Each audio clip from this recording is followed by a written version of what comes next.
Verletzlichkeit anzuerkennen bedeutet nicht, dass man über andere verfügt. Ganz im Gegenteil. Um überhaupt berührbar zu sein durch andere, muss ich in Kauf nehmen, dass ich auch immer verletzbar natürlich bin. Es gibt keine Krise, die nicht irgendwie durch Unterstützung durch andere, durch Trost durch andere irgendwie bewältigt werden kann.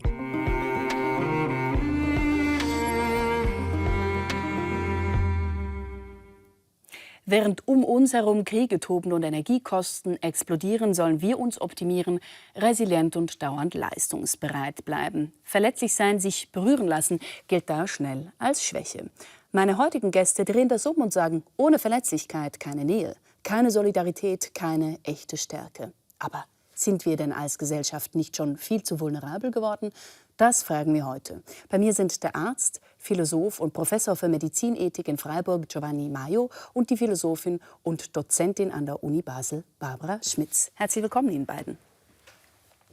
Ja, Kriege, geopolitische Spannungen, Wohnungsnot, Klima- und Energiekrisen, ich könnte jetzt noch mehr aufzählen. Das sind keine Ausnahmezustände mehr, sondern im Grunde genommen leben wir in einer Dauerkrise. So fühlt es sich manchmal an. Wie fühlt es sich für Sie an, Herr Maio? Ja, es ist schon eine Dauerkrise, aber sie sollte uns nicht beirren. Die Krise zeigt auf, worauf es wirklich ankommt, nämlich dass Menschen zusammenhalten, dass wir uns um den Frieden wirklich kümmern müssen und dass wir solidarisch sein müssen. Das lerne ich aus den Krisen. Und was machen Sie als Individuum denn trotz alledem gegen diese Dinge? Die nehmen einem ja auch individuell mit.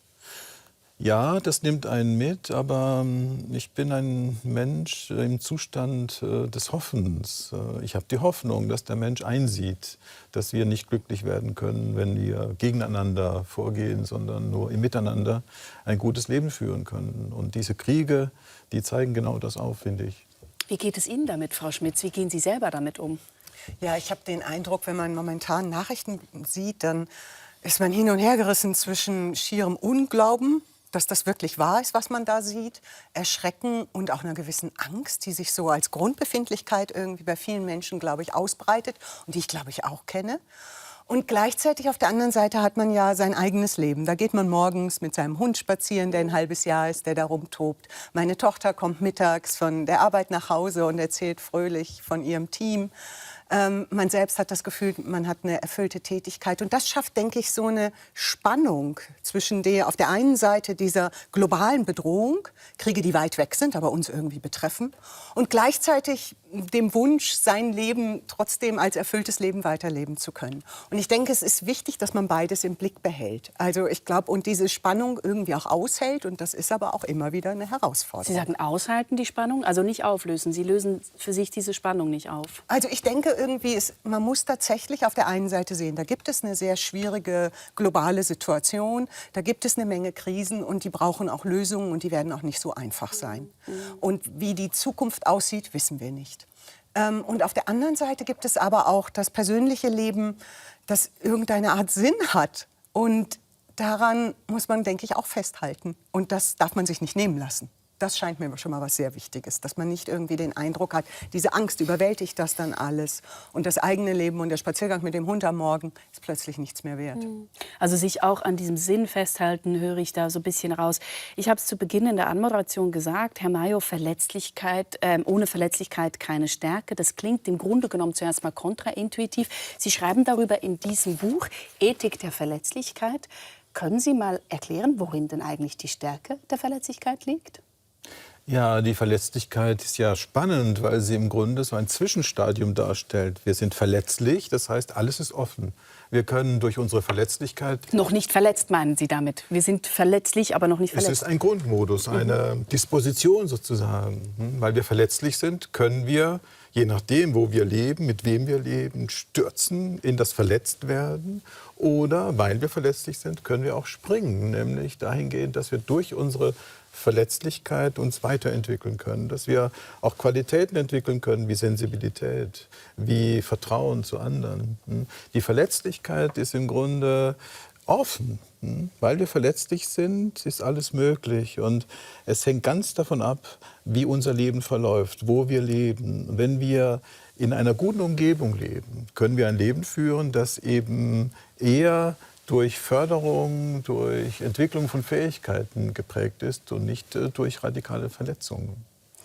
Frau Schmitz, Ihnen wurde eigentlich als Kind doch das Gegenteil beigebracht, oder? Durch Ihre, glaube ich, Patentante, die sagte, Verletzlichkeit, Verletzbarkeit, das muss man ablegen. Ja, die hat tatsächlich immer dann, wenn ich oder eine meiner Schwestern zu verletzlich reagiert hat, in ihren Augen gesagt, nein, also das würde ihr überhaupt nicht gefallen und das müsste man ablegen. Und sie selbst hätte das mit 25 Jahren abgelegt. Dazu hat sie immer diese Geste gemacht, wie wenn sie etwas abschneidet, kam mir das immer vor. Und ich stehe dem als Kind immer so etwas ratlos gegenüber, auch mit Staunen.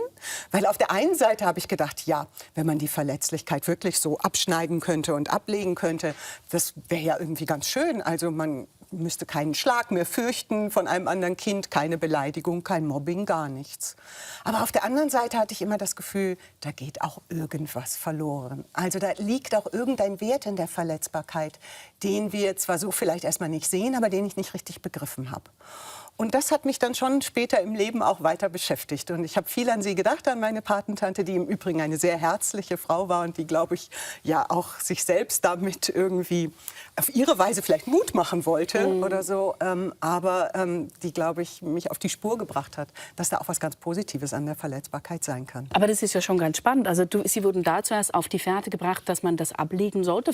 Ich meine, die Frage stellt sich, ob man das überhaupt ablegen kann. Das ist eine andere Frage. Wir kommen später noch darauf. Aber spannend ist ja auch, irgendwann merkt man doch, diese Rechnung geht nicht auf. Es geht nicht auf, wenn ich das einfach wegdrücke oder weglege. Wann ist das bei Ihnen gewesen? Ja, also biografisch, denke ich, gab es ein paar ganz einschneidende Erlebnisse, die mich natürlich sehr auf diese Verletzbarkeit irgendwie gebracht haben. Ich habe ja nie in dem Sinn natürlich, wie meine Patentante gesagt hat, das wirklich bewusst versucht, das wegzudrücken. Aber ich glaube, wie elementar wichtig das für ein menschliches Leben ist, das ist mir mehrmals biografisch aufgefallen. Das eine Mal, als meine Tochter geboren ist, da war ich 30 Jahre alt und meine Tochter hat ein sehr seltenes genetisches Syndrom. Und damit geht auch eine leichte geistige Behinderung einher. Und das ist natürlich etwas, ich war jung und ich habe nie daran gedacht, dass ich ein Kind bekommen könnte, das irgendwie aus der Norm herausfällt. Und dann habe ich mich natürlich sehr verletzt gefühlt und habe sehr viel mit Verletzbarkeit zu tun gehabt in dem Zeitraum. Und Carlotta hat mich gleichzeitig aber auch unglaublich viel gelehrt über Verletzbarkeit. Also wir Menschen mit Behinderung sind natürlich Verletzbarkeit noch mal anders ausgesetzt. Und ihr kreativer und produktiver Umgang, denke ich, war sehr wichtig. Das war das eine Erlebnis. Und das zweite, was vielleicht auch noch erwähnt werden muss, das ist, dass ich zweimal in der Familie von Suizid betroffen war, mein Vater und meine Schwester. Mein Vater, da war ich noch sehr recht jung, also erst 17 Jahre alt. Meine Schwester 20 Jahre später. Und die stand mir sehr nah. Und das ist natürlich auch noch mal eine extreme Verletzung, die man da erfährt. Also dieser Verlust und die vielen Fragen, gerade bei Suizid natürlich, die werfen einen natürlich sehr durcheinander. Und die fordern einen natürlich heraus, Antworten zu finden, wie man mit Schwerem und Schlimmem, das es gibt, ich würde niemals sagen, irgendwie das gibt es nicht, sondern es gibt Schweres und Schlimmes, wie man damit umgehen kann. Und Hoffnung ist sicher eins, das hat Herr Mayer schon erwähnt. Und es gibt sicher noch viele andere Antworten auf die Verletzbarkeit. Sie schreiben darüber auch ganz offen in diesem Buch, das Sie hier geschrieben haben, Offenheit und Berührbarkeit, also über diese Aspekte, die Sie jetzt gerade genannt haben, die Sie selber als Mensch geprägt haben. Was ich doch recht außerordentlich finde für eine Universitätsdozentin, wo man sonst eigentlich eher nicht so persönlich spricht. Mögen Sie etwas erzählen, wie Sie zu diesem Thema Verletzlichkeit denn gekommen sind? Weil, wenn ich das so sagen darf, ich finde es gewissermaßen erstaunlich, dass ein Mann die Verletzlichkeit so stark macht, weil gerade wird uns doch ein ganz anderes Männlichkeitsbild vorgelebt. Mit dieser sogenannten Manosphäre wird wieder virile Dominanz, Stärke und so weiter stark gemacht. Und Sie gehen genau in die Gegenrichtung. Wie sind Sie also zu dem gekommen? Ja, im Grunde war ich nie zufrieden mit den Menschenbildern, die uns offeriert werden in unserer Zeit. Quasi der Mensch als Unternehmer seiner selbst, der einfach nur klug investieren muss und im Grunde wie ein selbstmächtiges Wesen, ohne die anderen vollkommen autark durchs Leben gehen muss und auch seines Glückes Schmied ist. Und wenn er nur klug entscheidet, wird er schon glücklich werden. Das hat mich immer gestört. Nicht, weil wir nicht stark sein können, sondern weil da etwas gefehlt hat. Und ich war auf der Suche danach, was fehlt bei diesem Menschenbild. Und da wurde mir klar, dass es die Angewiesenheit ist und die Verletzlichkeit ist, die bei diesem Bild des quasi autonomen und restlos auf sich selbst zurückgeworfenen Menschen gefehlt hat. Und die Verletzlichkeit ist für mich im Grunde deswegen so spannend, weil für die Medizin ist das relevant. In der Medizin ist es so, dass sie mit Menschen zu tun haben, die in einer Situation verdichteter Verletzlichkeit sich befinden.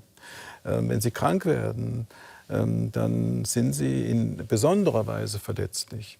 Das Spannende an der Verletzlichkeit ist ja, dass wir zwar alle verletzlich sind, aber jeder auf seine Weise. Und daher ist die Verletzlichkeit auch das, was uns verbindet. Und je mehr ich darüber nachgedacht habe, desto klarer wurde mir, dass wir in der Medizin auch danach fragen müssen, wo die Momente da sind, die auch den kranken Menschen noch weiter verletzlich machen. Wie zum Beispiel Ihr Beispiel, ja, dass Sie sagen, da war ein Gentest. Ja? Dieser Gentest, der macht verletzlich. Das Warten auf das Ergebnis eines Gentests, das macht sehr verletzlich. Oder Sie kriegen eine Diagnose. Das ist ja das, was mich immer so interessiert hat. Wie gehen Menschen mit Krisen um? Nicht? Und Sie kriegen eine Diagnose, Sie haben Krebs. Das bedeutet, in dem Moment wird die Verletzlichkeit quasi exponentiell erhöht. Und dann stellt sich die Frage, wie gehen wir damit um? Ja, und wie gehen Sie damit um? Ja, wenn wir die Verletzlichkeit vertiefen, stellen wir fest, dass durch diese Offenheit, ja, wir eine Chance haben, dass auch der Mensch, der jetzt zum Beispiel Krebs hat, dass der dennoch einen Weg findet, auch mit dieser Krankheit zu leben, wenn man ihn unterstützt, wenn man mit ihm spricht, wenn man ihn gut berät und begleitet. Sie meinen Sie jetzt als Arzt? Als Arzt oder alle Menschen, die mit dem Menschen zu tun haben, nicht? Denn zunächst einmal ist es eine Krise, aber weil wir verletzlich sind, sind wir angewiesen auf Unterstützung durch andere, auf Verständnis durch andere. Und wenn Sie Menschen Verständnis entgegenbringen und Gespräche anbieten, dann geben Sie ihnen die Chance, dass sie auch das Widrige bewältigen können. Macht für mich total Sinn. Im Gegensatz dazu sind aber die Minutentarife, die Ärzte ja haben, oder nicht?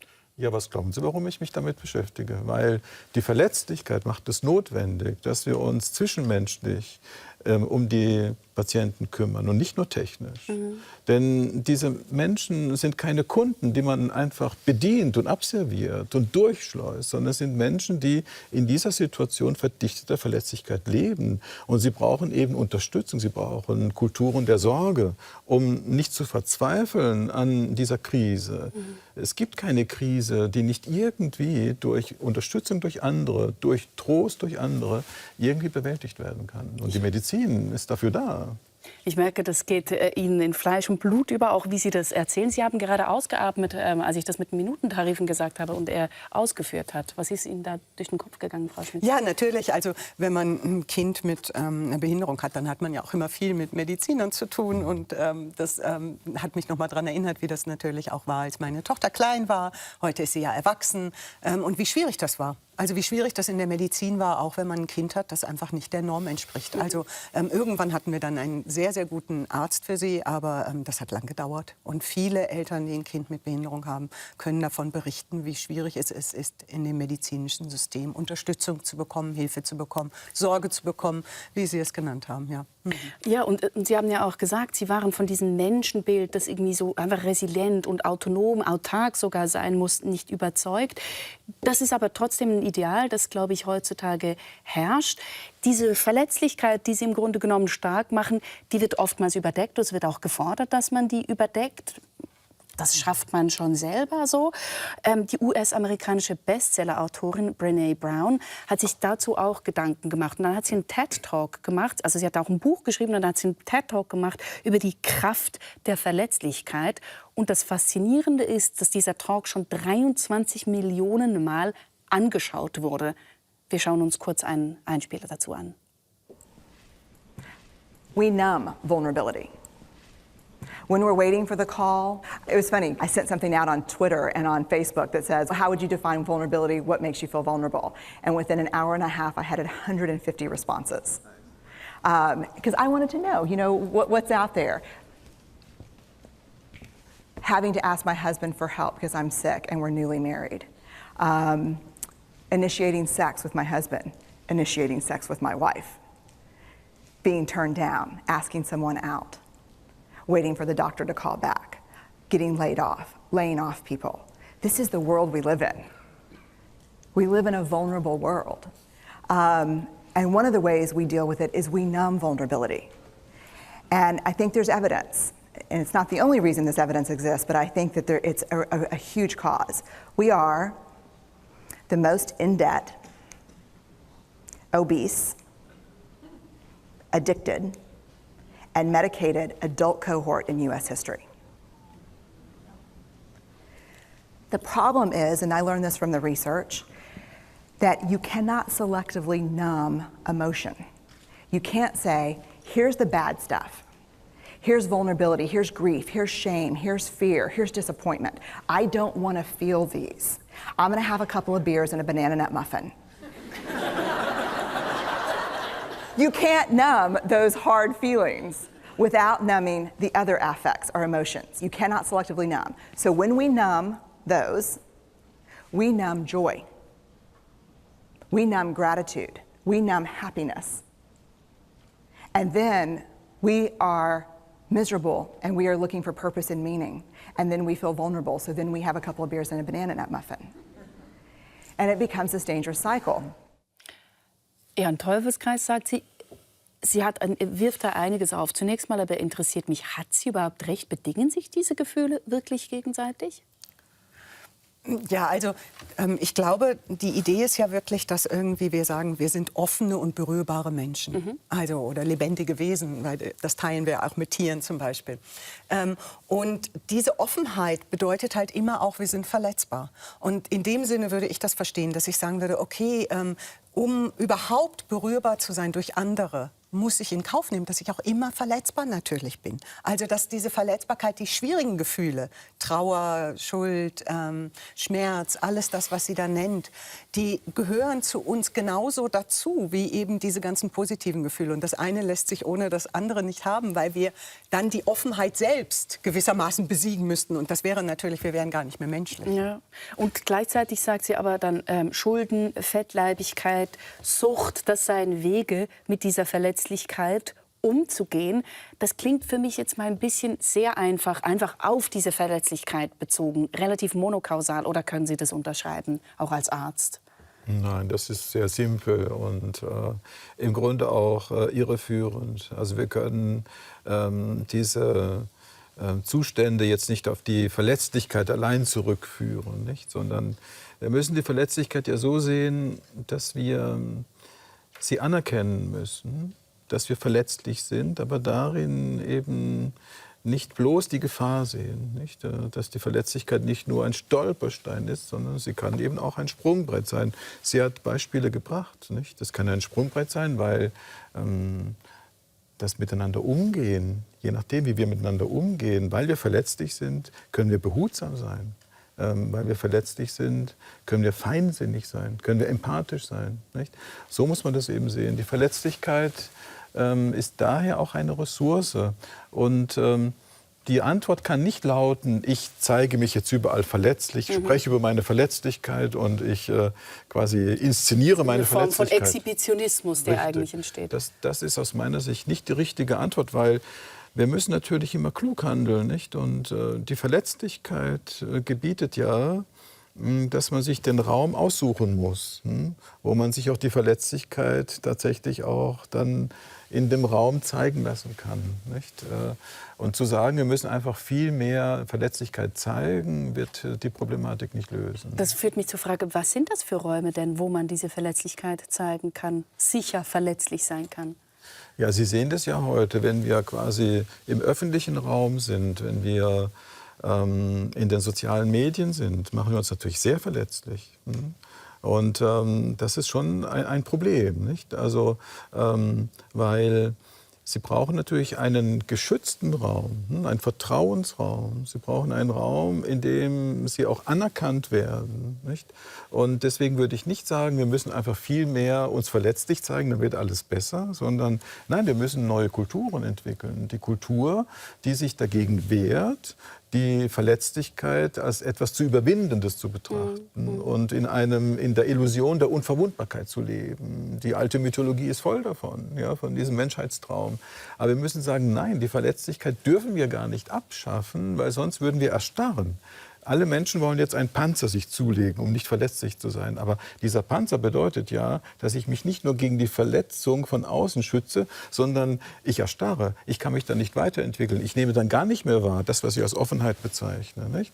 Und deswegen müssen wir lernen, die Verletzlichkeit anzuerkennen, aber sie nicht zu inszenieren. Aber ich finde diesen Punkt oder auch genau sage ich mal, diese Schwebe, wo man auch herausfinden muss, wo kann ich eigentlich verletzlich sein, ganz interessant, gerade in Bezug auf diese Räume, die Sie jetzt angesprochen haben. Wenn wir sehen, was heutzutage mit künstlicher Intelligenz, mit Deepfake, Pornografie und so weiter, es gibt genug Schlagzeilen dazu, geschieht, dann öffnen sich da tatsächlich neue Räume von Verletzlichkeit. Ja, und ich denke, das zeigt uns auch zweierlei nochmal, unabhängig von dem, was Sie da gerade schon gesagt haben. Das eine ist natürlich, dass jegliche Technik, die ja auch versucht, vielleicht Verletzlichkeit irgendwie kleiner zu machen und oft im Ideal dieser Unverwundbarkeit steht, dass die natürlich immer auch ihren Backlash hat und dann auf einmal zeigt, die schafft auch wieder neue Arten von Verletzlichkeit. Das ist das eine, was wir daran sehen. Und das zweite ist, dass es tatsächlich Verletzlichkeit manchmal auch mit Macht zu tun hat. Also, dass so sehr wie man ein Preislied auf die Verletzlichkeit singen kann, und ich würde das ja in vieler Hinsicht genauso mitsingen, so denke ich, dürfen wir das auch nicht außer Acht lassen. Dass es natürlich auch Machtstrukturen sind, die manchmal besondere Verletzbarkeiten erzeugen und es dann für Menschen auch schwer machen, da wieder rauszukommen. Und wo es dann darum geht, auch diese Machtstrukturen aufzulösen. Also wo man nicht einfach sagen kann, ich bin da jetzt halt irgendwie, ja, Haben Sie ein konkretes Beispiel im Kopf? Naja, also vielleicht tatsächlich bei diesen ganzen Technologien, die Sie da genannt haben, natürlich, da spielen ja im Hintergrund Machtstrukturen mit, aber auch vielfach bei sexueller Gewalt, glaube ich, da kommt sehr oft, kommen Machtstrukturen natürlich mit rein, die Verletzbarkeit vergrößern, also durch Geschlechterungerechtigkeiten. Auch beim Thema Behinderung, glaube ich, kann man das sehen oder so. Wenn da ungerechte Bevormundungen sind, ungerechte Bilder da sind, die schaffen eine größere Verletzbarkeit für die betroffenen Menschen. Und denke ich, da geht es dann auch wirklich darum zu sagen, nein, diese Verletzbarkeiten, die müssen wir irgendwie möglichst klein halten. Aber dass es schwierig ist, sich in diesem Feld zu navigieren und dass es irgendein Unwohlsein gibt in Bezug auf die eigene Verletzlichkeit, das zeigt, glaube ich, auch der Erfolg dieses Talks. Oder das würde ich jetzt einfach mal unterstellen und es würde mich interessieren, was Sie meinen. Weil wenn ein TED-Talk so oft geschaut wird, dann könnte es schon so sein, dass sich viele Menschen irgendwie unzulänglich fühlen und das Gefühl haben, eben sie müssen möglichst selbstständig und autonom und so weiter sein. Und da kommt jetzt jemand und sagt, nein, aber eigentlich die wahre Stärke oder die wahre Kraft, die liegt genau in dieser Verletzlichkeit. Oder wie interpretieren Sie das? Nein, das Problem ist doch bei diesem Beispiel, dass es ja sehr solipsistisch gedacht wird. Nicht? Ich selber kann doch entscheiden, ob ich glücklich werde oder nicht. Und das ist falsch gedacht, weil ich kann es nicht selbst entscheiden. Die Verletzlichkeit hat immer mit dem anderen zu tun, mit Kontexten zu tun. Ihre mit Beispiele Abhängigkeiten. Zeigen. Ja, natürlich. Ich kann nicht sagen, ich mache das jetzt so, sondern ich muss mir einen Rahmen schaffen, in dem ich mich eingebunden fühle, geborgen fühle, in dem ich weiß, dass die anderen umsichtig mit mir umgehen. Einen Rahmen zu haben, bei dem Gewalt, bei dem Missachtung eine Rolle spielt, bedeutet eben, dass ich ausgeliefert bin.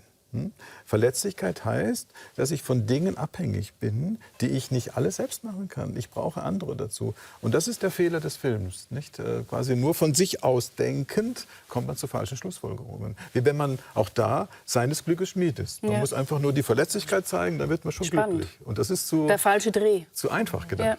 Die Brené Brown ist ja unglaublich erfolgreich, wie gesagt, mit diesem Talk gewesen. Nicht nur, dass den so viele Leute angeguckt haben, sondern danach ist das ja wirklich auch in die Wirtschaft eingegangen oder so, dass oft auch Manager mittlerweile in so Kursen lernen, zeige dich verletzlich, dann schaffst du es besser, deine Mitarbeitenden vom bestimmten Vorhaben zu überzeugen. Wird instrumentalisiert. Das wird instrumentalisiert, das Ganze, und steht dann in so einem Erfolgsmodell drin.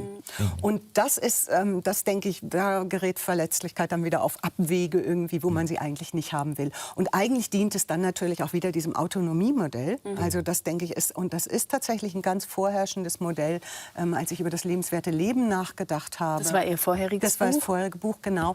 Da spielt dieses Autonomiemodell bei vielen Leuten eine sehr große Rolle. Also dass die denken, man kann nur dann ein lebenswertes Leben haben, wenn man auch autonom leben kann. Also das sehen wir dann bei so Debatten wie über Demenz und Alter und Behinderung und Krankheit und so. Dabei zeigt sich eigentlich, wenn man über das lebenswerte Leben nachdenkt, dass man vor allem dann ein gutes Leben haben kann und ein lebenswertes Leben haben kann, wenn man mit seiner Verletzlichkeit gut umgehen kann und einen Teil von diesem Autonomiemodell auch abgeben kann.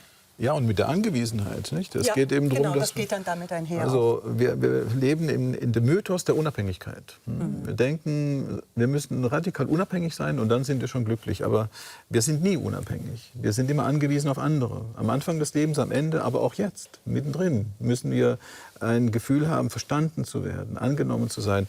Das heißt also, die Angewiesenheit bleibt immer. Und glücklich wird man dann, wenn man einen Umgang damit findet, im Sinne eines kreativen Umgangs mit den Angewiesenheitsbedingungen, die man nicht abstreifen kann.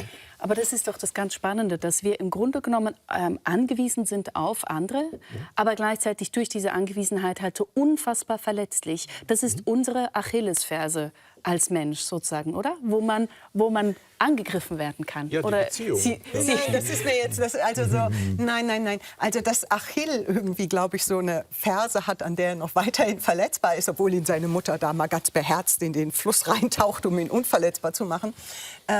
Das zeigt, dass er einfach Mensch geblieben ist. Also natürlich so weit wie ein Gott, also halt als Mensch gedacht wird.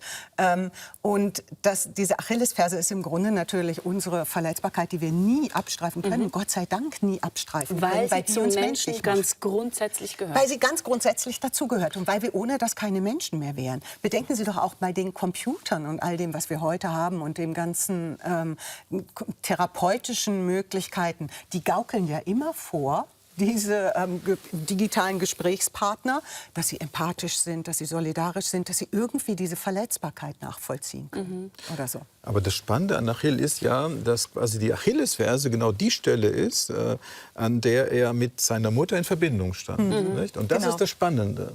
Das ist unsere Achillesferse, dass wir andere Menschen brauchen, dass wir Beziehungen brauchen, dass wir Genau, ohne Beziehung zu anderen nicht existieren können. Und gleichzeitig ist die Beziehungshaftigkeit gefährlich. Sie macht uns natürlich dann angewiesen. Genau. Und gerade bei der Mutter kann man ja sehen, nicht? Also die Mutter ist ja eine nährende Person, nicht? Und insofern würde ich sagen, die Achillesferse des Menschen ist seine Relationalität, seine Beziehungshaftigkeit. Das macht ihn verletzlich, aber zugleich resultiert aus der Fähigkeit, in Verbindung mit anderen zu sein, das Schönste im Leben. So muss man das sehen. Ich möchte etwas zitieren aus dem Buch. Sie schreiben, ohne diese Ressource, also sich anderen Menschen und der Welt zuwenden zu können, gäbe es kein Vertrauen, keine emotionale Bindung, keine Einfühlung, keine Kreativität, keine Entfaltung. Sie sagen, wir wären keine Menschen ohne Verletzlichkeit. Jetzt frage ich Sie einfach mal, aber woher wollen Sie das denn wissen? Sie kennen ja nur dieses eine verletzliche Menschenleben. Ja, richtig. So müssen wir. Aber weshalb wissen Sie denn, dass es anders sozusagen nicht auch möglich ist, dass es anders nicht geht? Ja, aber schauen Sie, wie wir zum Beispiel mit Materialien umgehen. Wenn Sie mit Menschen umgehen, ist das Bewusstsein dessen, dass dieser Mensch verletzlich ist, die Ressource dafür, dass wir behutsam sind, dass wir feinsinnig sind, dass wir Respekt haben. Wenn Sie sagen das schon ganz behutsam. Ja, solange wir mit Menschen zu tun haben. Wenn ich aber einen Hammer in die Hand nehme oder ein Rohr, ein Stahlrohr habe, gehe ich anders damit um. Verstehen Sie? Ja? Und das Ich verstehe, ja. Das Bewusstsein, ja, dass es sich um einen Menschen handelt, das erst evoziert in uns Qualitäten, die wir sonst gar nicht entfalten würden. Also ich würde vielleicht darauf sagen, wenn wir uns wirklich Wesen vorstellen, die nicht verletzlich sind, die zum Beispiel auch keinerlei Schmerz spüren. Und es ist wichtig übrigens, dass es nicht nur menschlich ist, sondern auch Tiere und Natur, alles Lebendige betrifft. Genau, das machen Sie auch ganz Genau, stark. das ist mir auch ganz wichtig, Sowieso. also dass wir das nicht rein auf die humane Welt beziehen. Dann hätten wir ein Problem damit, irgendwie uns mit denen in irgendeiner Weise, also bei Wittgenstein gibt es so ein Gedankenexperiment, bei dem der sagt, stellen wir uns einen Stamm vor, bei dem die Menschen keinerlei Schmerz empfinden. Also, und dann sagt er den schönen Satz, wir könnten uns nicht in sie finden. Also es würde so etwas Fundamentales verloren gehen, wir wüssten gar nicht. Also wenn die Außerirdischen kommen und tatsächlich unverletzbare Wesen sind, wir hätten wahrscheinlich keine Möglichkeit, uns mit ihnen auf einer tieferen Ebene zu verständigen. Man hat keinen Zugriff auch auf diese Menschen. Wir könnten uns nicht mehr, sie wären uns in einer ganz fundamentalen Weise fremd. Ja, wir können sie nicht verstehen. Ja. Wir können nur dadurch uns einander verstehen, weil wir wissen, dass wir durch unsere Verletzlichkeit eine Ahnung davon haben, wie es sich anfühlen muss, einen Verlust erlitten zu haben. Jetzt stimmt das alles, was wir schon besprochen haben, und gleichzeitig gibt es Leute, die sagen, aber wir leben doch auch in einer Zeit, in der verschiedene Verletzlichkeiten und Befindlichkeiten schon unglaublich viel Raum eingenommen haben und auf dem Tapet sind. Also denken wir an gendergerechte Sprache, denken wir an MeToo, seither sexualisierte Gewalt auf dem öffentlichen Tapet. Es gibt Frauenparkplätze, Männerretreats, Lokale, die besonders LGBTIQ-freundlich sind. Würden Sie denn nicht sagen, das reicht eigentlich? Also ich glaube, da muss man noch mal, also zum einen ist, ich glaube, da muss man ein sowohl als auch sagen. Also zum einen ist es gut, dass es vieles gibt, was irgendwie uns sensibilisiert hat. Gleichzeitig irgendwie, ich unterscheide gern 3 verschiedene Verständnisse von Verletzlichkeit oder Verletzbarkeit. Das spielt keine Rolle. Die Begriffe können mit bar oder Licht ausgetauscht werden. Also der erste Begriff ist, dass wir einen Begriff haben von Vulnerabilität. Da haben wir im Grunde auch schon, haben wir den schon gestreift, wenn wir sagen, irgendwie vulnerabel, dass wir da einen technischen Begriff verwenden, heißt auch irgendwie, wir wollen das möglichst wenig haben. Das ist irgendwie eine Störanfälligkeit unseres Wohlergehens. Das ist ein Risiko. Das ist etwas, was wir möglichst vermindern wollen. Und wer vulnerabel ist, der soll möglichst resilient werden oder so. Also in dem Kontext funktioniert der Begriff. Dann haben wir einen zweiten Begriff, bei dem man sagt, ja, irgendwie bestimmte Menschen nehmen manchmal für sich in Anspruch, in besonderer Weise sensibel zu sein. Also so eine erhöhte Sensibilität. Hochsensibel. Auch hochsensibel zum Beispiel, aber auch bestimmte Gruppen, die einfordern, dass sie in bestimmter Weise verletzlich sind, was andere vielleicht gar nicht verstehen können und so. Und was dann schnell was Trennendes hat und irgendwie schnell zu Konflikten führt oder zu Sprachregelungen führt, die irgendwie schwierig sind für andere und so. Also wo man irgendwie dieses ganze Feld hat, mit dem wir in den letzten Jahren auch viel zu tun hatten. Und was, glaube ich, Herr Mayer und ich im Blick haben, und da sind wir uns, glaube ich, sehr einig, das ist wirklich diese ganz grundlegende Verletzbarkeit, die irgendwie sagt, das ist was allgemein Menschliches, was allgemein Lebendiges, was zur Grundausstattung des Menschen dazugehört und was uns verbindet. Was nicht was Trennendes ist, wie ich bin so verletzlich und du musst jetzt auf mich Rücksicht nehmen, sondern was uns letztlich alle miteinander aneinander knüpft.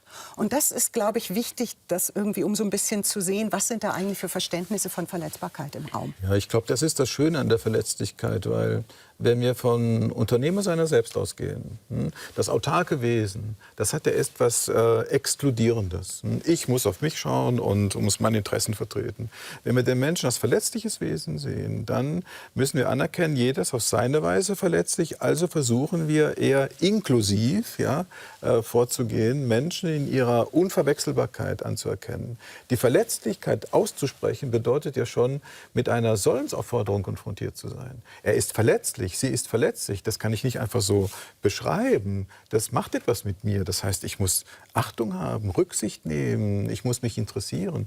Und daher ist die Verletzlichkeit etwas, was quasi Verbindendes darstellt, aber auch grundsätzlich auch die marginalisierten Gruppen mit integriert. Und wenn jetzt darauf abgehoben wird, dass die Sprachregelung so sein soll, dann ist es Ausdruck einer Marginalisierung, die wir eben relativieren, aufheben müssen. Aber ich finde genau diesen Punkt ganz interessant, den Sie jetzt sagen, es hat was Verbindendes. Und ich glaube aber, die Frage, und Sie hatten das aufgeworfen, ist schon die, hat es nicht auch etwas Fragmentierendes, wenn die Verletzlichkeiten, die individuellen Verletzlichkeiten zu stark herausgekehrt werden? Weil dass wir eben ganz grundsätzlich qua Mensch verletzlich sind, das ist das eine. Aber das ist dann durch Marginalisierung und so weiter. Und dann stellt sich die Frage, worauf achten wir eigentlich alles? Das kann zu einer auch gesellschaftlichen Fragmentierung führen, glaube ich.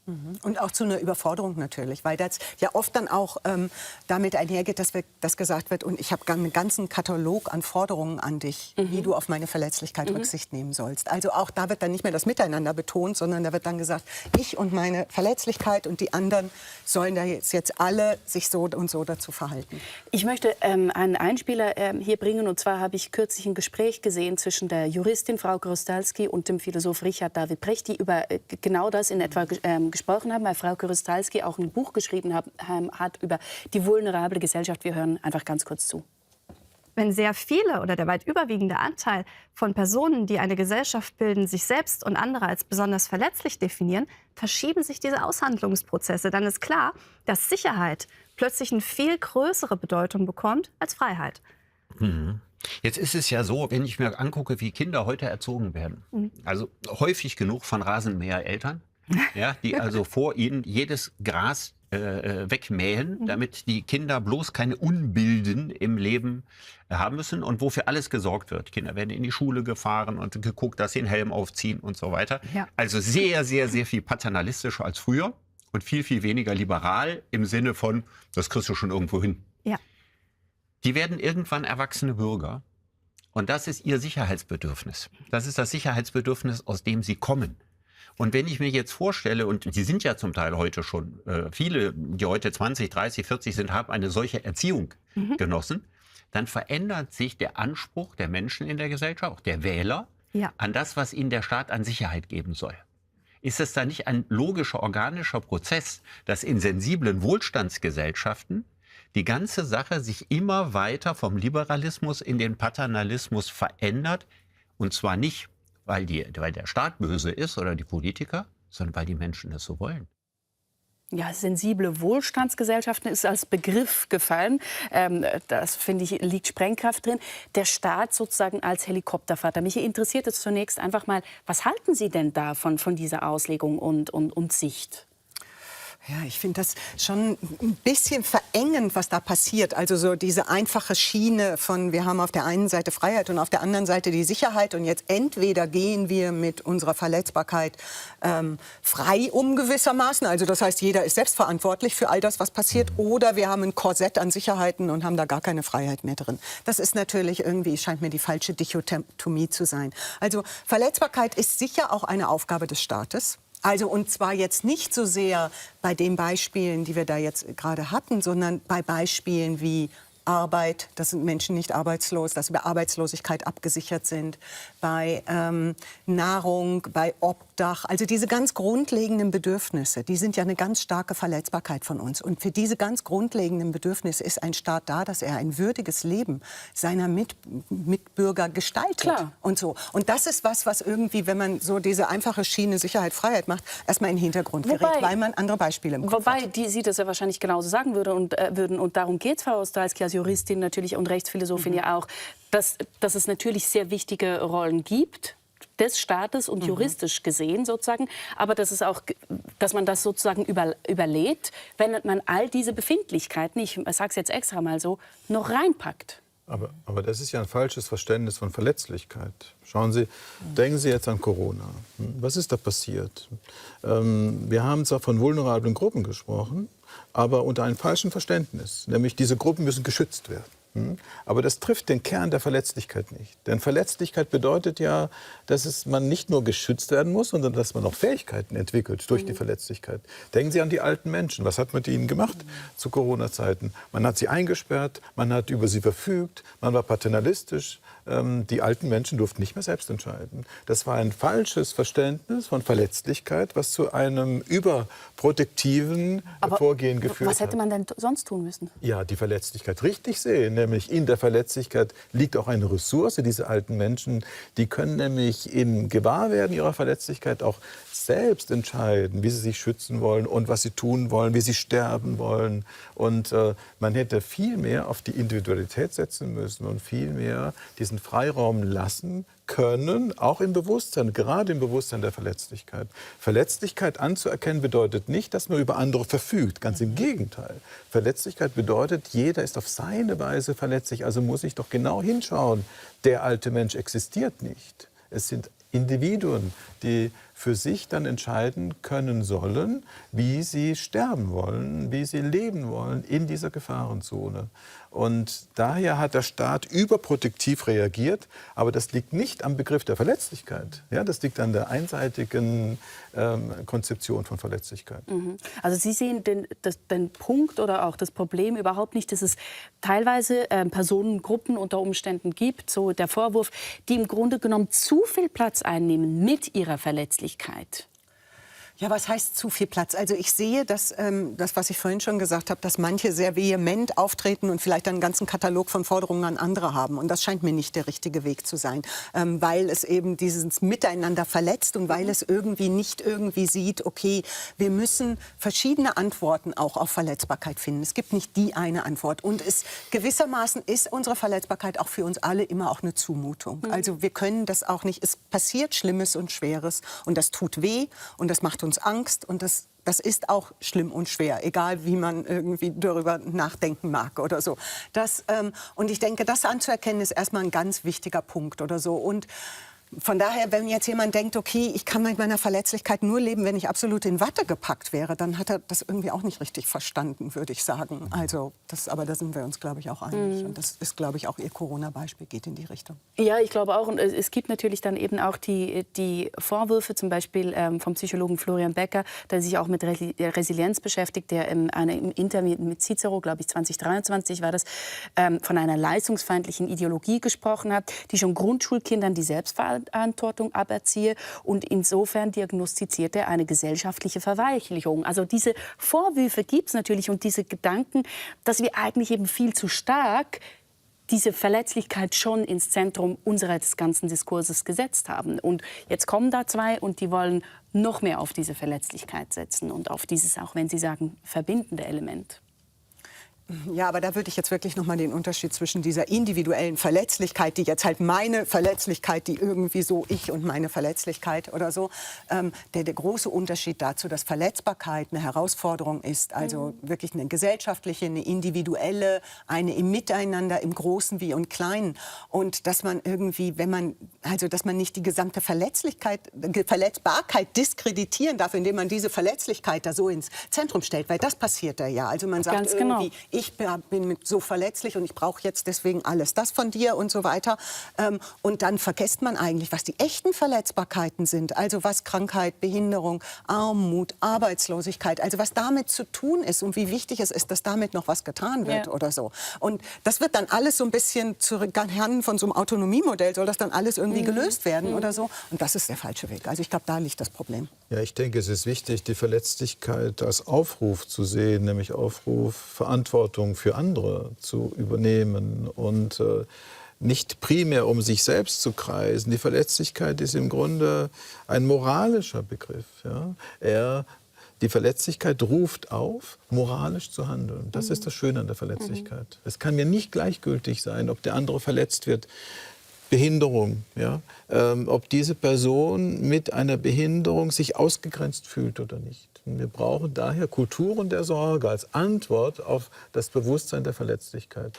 Und je mehr wir uns unsere Grundverletzlichkeit bewusst machen, desto mehr erkennen wir, dass wir alle sorgebedürftig sind und sein werden. Und wir brauchen Kulturen der Sorge als quasi eine neue Wegweisung in der Gesellschaft. Weniger das Individuum, das sich durchsetzt, sondern das Gemeinsame, das Sorge dafür trägt, dass die Menschen, die dazu neigen, ausgegrenzt zu werden, wieder in die Mitte der Gesellschaft gerückt werden. Lassen Sie uns das doch ganz konkret machen. Wir haben jetzt viel über Krankheiten und so weiter gesprochen. Es gibt andere Orte, wo der Mensch und die Natur sozusagen ganz verletzlich sind, nämlich bei Naturkatastrophen. In der Schweiz gab es letztes Jahr in Blatten im Wallis einen unglaublichen Felssturz. Man hat da gesehen, wie ein Leben, wie ein ganzes Dorf, wie die Natur ins Rutschen geraten kann. Und wir haben hier ein paar Bilder mitgenommen. Das ist extrem. Einfach nur noch drüber. Also das ist ein absolutes Katastrophengebiet. Ja. Also mir tut es weh, wenn ich so etwas... Und wie? Weil das ist Heimat von so vielen Menschen. Der Bergsturz von Blatten bewegt. Was ist passiert? Wo stehen wir heute? Und ist Platte erst der Anfang? So ein Ereignis wie in Platte, das ist selten. Zum Glück, das werden wir nicht so häufig erleben. Aber die Alpen werden einfach unstabiler. Das ganze Dorf begraben. Fassungslos.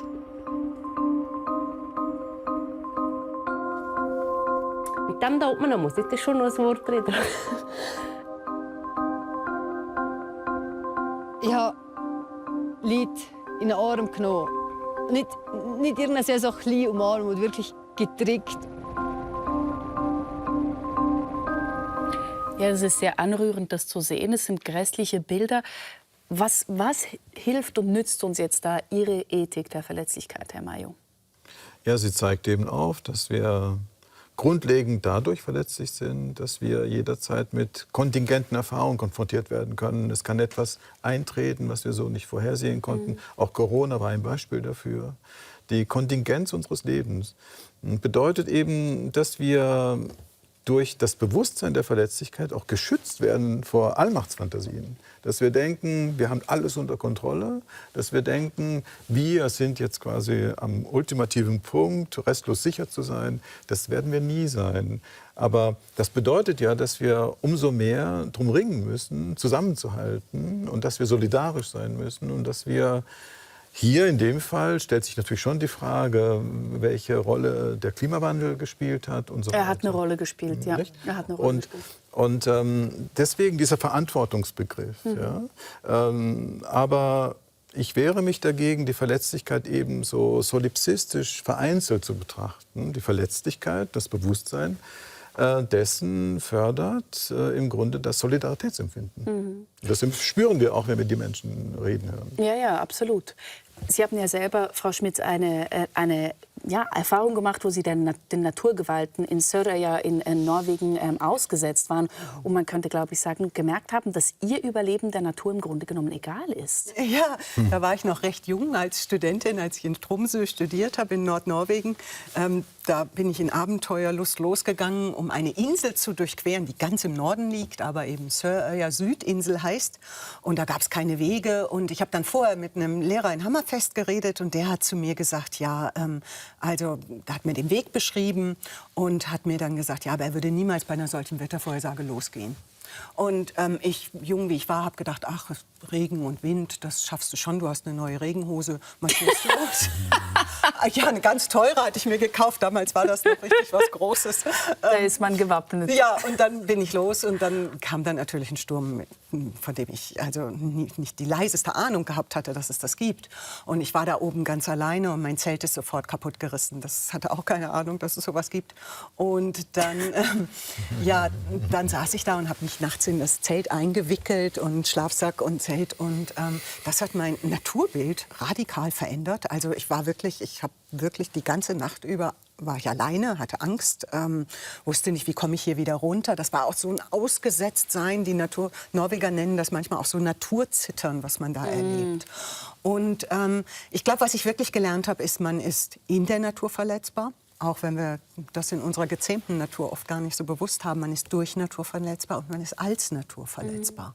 Und das ist eine ganz grundlegende natürliche Verletzbarkeit, die wir mit allem Lebendigen teilen. Die aber auch enorm erschütternd sein kann und auf die wir irgendwie auch eine Antwort brauchen. Und ich glaube, wenn wir jetzt, weil Sie den Klimawandel erwähnt haben, wenn es jetzt darum geht, zu sehen, ja, was brauchen wir eigentlich, um zu einem besseren Verhältnis zur Natur zu kommen. Da reicht es nicht einfach nur zu sagen, ja, wir müssen halt das Ökosystem schützen als ein abstraktes System und dieses System ist vulnerabel, sondern in irgendeiner Weise muss uns bewusst werden, wie verletzlich wir darin sind und wie verletzlich alle lebendigen Wesen darin sind. Und das rührt uns dann auch sehr an. Denken Sie nur an den Wal, der da gerade vor der Insel Pöhl liegt oder so. Also weil wir da diese enorme Verletzbarkeit des Lebendigen sehen durch irgendwie natürliche Veränderungen oder so. Von daher denke ich, das ist ein ganz wichtiger Aspekt noch, wenn man über Verletzbarkeit nachdenkt. Ja, was dazu kommt, ist, dass dieser Planet uns überleben wird. Also das geht ja letztlich trotzdem Genau, das ist mir in der Nacht auch klar geworden. Ja, also, genau. dass ich gedacht habe, ja, die Natur selber als Ökosystem schützen oder so, das ist im Grunde ist nicht, dass wir müssen uns und die lebendigen Wesen schützen. Dieses auf Netz dieser auch. Welt, ja. Und jetzt haben Sie von dieser Kontingenzerfahrung gesprochen und was das bedeutet. Und gleichzeitig gibt es ja genau auch Bewegungen, die genau solche Kontingenzerfahrungen wie den Tod, das Altern und so weiter im Grunde genommen ausradieren möchten, überwinden möchten. Ich spreche da von so transhumanistischem Gedankengut, wo es darum geht, dass Altern, also wo Altern als Krankheit verstanden wird, dass man überwinden möchte. Oder zum Beispiel die Gedanken oder den Geist, entschuldigen Sie, hochladen, Uploading, also dass es dass wir nur noch digital existieren. Also da geht es doch genau darum, diese Schwächen, die Verletzlichkeiten und so weiter möglichst auszumerzen. Meine Frage ist, wir hatten es zuvor schon gestreift, was ginge damit ganz grundsätzlich verloren? Was haben diese Menschen nicht verstanden? Ja, das ist ganz offenkundig. Im Grunde ist ja der Hintergrund dass man die Verletzlichkeit ja abwehrt. Dass man die Verletzlichkeit nur als Menetegel betrachtet. Nehmen wir unsere Endlichkeit. Wir können sagen, unsere Endlichkeit macht uns traurig. Die Endlichkeit müssen wir abstreifen, damit wir nicht traurig sind, sage ich. Die technische Herangehensweise, die Endlichkeit abstreifen zu wollen, ist nicht der Weg zum Glück, sondern eine Verdrängung. Denn dass wir endlich sind, mag schmerzhaft sein, aber es ist zugleich auch da eine Ressource, nämlich dann gehen wir das Leben an, dann gestalten wir das Leben, weil wir wissen, dass wir nicht unendlich leben, tragen wir Sorge für das Leben, wie Martin Heidegger sagte. Und daher ist es wichtig, diese einseitige Negativierung des Verletzlichseins aufzuheben und in diesem Verletzlichsein wie die Endlichkeit eben etwas zu sehen, was notwendig ist, um auch sinnvoll zu leben. Ein endloses Leben würde nicht mehr Sinn bringen. Das Spannende ist ja, dass da mit Aspekten des Unverfügbaren, die ganz grundsätzlich unverfügbar sind in unserem Leben, dass die als technische Probleme angesehen werden, die es nur zu lösen gilt, oder, Frau Schmitz? Ja, auf jeden Fall. Also da ist tatsächlich, wird da irgendwie so getan, als könnte man diese Verletzbarkeit irgendwie in den Griff kriegen. Ne? Also die ist so ein Risikofaktor, der irgendwie in den Griff bekommen werden muss. Und das wird der Sache überhaupt nicht gerecht. Und Sie haben natürlich gesagt, ganz richtig, wenn Sie das Wort Sinn erwähnen. Also ich glaube, dass das Verhältnis zwischen Sinn und Verletzbarkeit sehr eng ist. Also, dass wir irgendwie zum einen Sinn brauchen, weil wir irgendwie verletzbar sind. Also, weil wir dadurch auch Schlimmes erfahren. Also, ja, also da wurde ja auch die Religion in dem Film angesprochen. Also deswegen. Genau, mit dem habe ich dann schon noch ein Wörtchen zu reden. Deshalb, da wird irgendwie also wir brauchen Sinn, weil wir verletzbar sind. Gleichzeitig liefert uns aber auch unsere Verletzbarkeit einen Hinweis darauf, wo wir gut suchen in Bezug auf Sinn. Also, dass wir irgendwie suchen sollen, da irgendwie, wo wir lebendig sind, verletzlich sind, mit anderen zusammen sein können, dass da irgendwie auch wir Weisen sind, wie wir Sinn im Leben gewinnen können. Ich weiß nicht, ob Sie noch etwas ergänzen wollten, weil Sie haben so nachdenklich rübergeschaut. Ja, nein, ich kann das nur unterstreichen, was Frau Schmitz sagt. Im Grunde ist das Ansinnen, die Conditio Humana über Technik quasi aufzuheben, unvernünftig. Wir werden nur dann glücklich werden, wenn wir ein akzeptierendes Verhältnis zu den Grundbedingungen unserer Existenz finden. Und die Grundbedingung ist die, dass wir natürlich als menschliche Wesen leiden können. Und die Antwort darauf kann nur die sein, dass wir in Strukturen und sozialen Verhältnissen leben sollten, die uns das Leiden so weit wie möglich ersparen, ohne dass wir denken, es könnte ein leidloses Leben geben. Und dass ich eben nicht selber einfach dafür verantwortlich bin, dieses Leiden zu vermeiden oder auszumerzen, weil das hätte ja dann eben genau auch in Bezug auf die Medizin und so weiter ganz fatale Folgen. Ich möchte jetzt zum Schluss noch auf den Aspekt eingehen, wenn wir jetzt davon gesprochen haben, die Verletzlichkeit zu verdrängen. Wir haben viel auch darüber gesprochen, was das bedeutet oder warum man das tut. Was würde es denn bedeuten, mit dieser Verletzlichkeit wirklich zu leben? Und Sie bieten ganz zum Schluss dieses Buches eine Antwort an, eine Antwortmöglichkeit, nämlich die Zärtlichkeit. Können Sie mal genauer erklären, ich formuliere es jetzt auch wieder, sage ich mal, ein bisschen zugespitzt. Was hilft mir die Zärtlichkeit im Angesicht einer schlingernden Weltlage, einer Welt, die bald in Flammen aufgeht, in der Kriege toben? Ja, also zum einen, ich nenne es im Buch, das ist, glaube ich, wichtig, die schönste Antwort auf Verletzbarkeit. Stimmt, genau. Das ist nicht die einzige Antwort, sondern wir brauchen viele andere Antworten. Da sind ja viele jetzt hier auch zur Sprache gekommen. Herr Mayo hat die Kultur der Sorge erwähnt. Wir haben über die Rolle des Staates gesprochen. Also da gibt es ganz viele verschiedene Aspekte. Zärtlichkeit ist nun wirklich, glaube ich, die schönste Antwort, weil sie im Grunde diese Verletzbarkeit, diese Offenheit und Berührbarkeit des Menschen so aufnimmt. Also wenn wir einfach nur von Respekt anderen Menschen gegenüber reden, dann bleiben wir da irgendwie auch weiter weg stehen. Reden wir da aber von Offenheit und Berührbarkeit und dass Menschen das im Primär sind, dann ist Zärtlichkeit im Grunde diese feine Art der Berührung die richtige Antwort. Jetzt kann natürlich nicht gemeint sein, dass ich alle Menschen zärtlich berühre oder so, sondern das ist natürlich im übertragenen Sinn gemeint als eine Art Haltung, die wir einnehmen können. Eine Haltung, bei der wir umsichtig sind, vorsichtig sind, nachsichtig sind, bei der wir mit dem anderen in einer sehr liebevollen Weise umgehen oder so. Und daran sich immer mal wieder zu erinnern und wie diese Haltung dann in verschiedenen Kontexten aussieht, ist noch mal eine andere Frage. Aber sich daran immer wieder zu erinnern, denke ich, das scheint mir irgendwie was gerade heutzutage Wichtiges zu sein. Wie klingt das für Sie? Die schönste Antwort, Zärtlichkeit, Herr Mayo. Na, ich finde, dass die Verletzlichkeit sogar etwas Tröstendes hat. Dergestalt, dass wir anerkennen müssen, dass es keinen Menschen gibt, der nicht verletzlich ist. Also ist die Verletzlichkeit das, was uns alle verbindet. Daher ist die Einsicht in die geteilte Verletzlichkeit etwas Tröstendes, aber auch etwas, was das Gemeinschaftsgefühl fördern kann. Etwas, was verdeutlicht, dass wir Menschen alle ein gemeinsames Band haben, das uns verbindet. Und dass wir, um glücklich zu werden, einen Umgang mit der Verletzlichkeit des anderen finden müssen, der dann in der Zärtlichkeit liegen kann oder in der Sorge. Das ist das, was ich eben stark mache, dass wir eben Sorgekulturen brauchen, einen Umgang mit dem anderen, bei dem wir die Unverwechselbarkeit des anderen anerkennen und tatsächlich dann zwischenmenschlich uns für den anderen einsetzen. Jetzt muss ich Sie aber trotzdem fragen, wie leben Sie das in Ihrem eigenen Leben genau? Wie sieht das aus? Ja, das ist doch wichtig. Nehmen Sie die Medizin, nicht? Also wenn Sie in der Medizin zunächst einmal eine Diagnose stellen und diese auch vermitteln, ja, dann stürzen Sie den anderen in eine Krise. Und wenn Sie dann nicht eine Kultur der Sorge entwickeln, ja, dann wird dieser Mensch in dieser Krise möglicherweise verzweifeln. Die Kultur der Sorge bedeutet, dass ich dann versuche, unterstützend tätig zu sein. Ja? Die Sorge hat ja so etwas Antiquiertes, aber das ist sie nicht. Heute sprechen wir nur von Autonomie, aber ich finde, die Autonomie braucht Sorge. Wir können nicht sagen, quasi Autonomie statt Sorge. Wir brauchen Autonomie durch Sorge. Weil nur über die Sorge wird der andere befähigt, einen neuen Weg zu finden und ein neues Gleichgewicht zu finden und neue Orientierung zu finden. Und wir werden alle sorgebedürftig sein, früher oder später. Und das ist für die Medizin ganz relevant. Und je mehr wir auf die Verletzlichkeit schauen, desto mehr erkennen wir die Unabweisbarkeit, ja, von Sorgekulturen, die wir in der Zukunft mehr brauchen denn je. Vielen Dank. Ich möchte eine Schlussfrage stellen. Wir sind bei der Verletzlichkeit als wahre Stärke gestartet. Damit möchte ich auch enden. Können Sie sagen, was sind denn die Stärken, die Sie gerne zum Schluss des Gesprächs mitgeben möchten, die man heute braucht, die Ihnen als wichtig erscheinen? Vielleicht 3.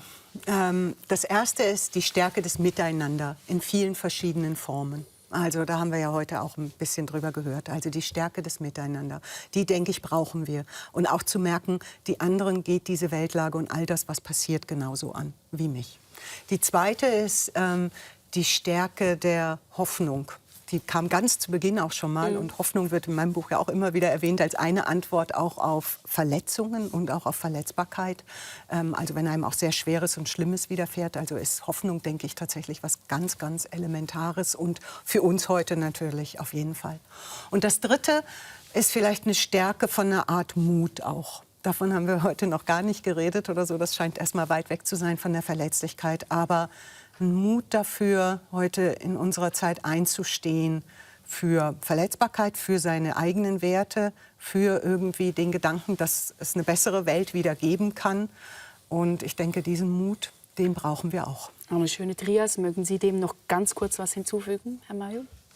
Ja, ich denke, es ist wichtig, dass wir uns loslösen von einer Ego-Logik, die in letzter Zeit eben quasi Platz gegriffen haben und stattdessen viel mehr auf Gemeinschaftsstiftendes setzen müssen, auf gemeinschaftsstiftende Werte.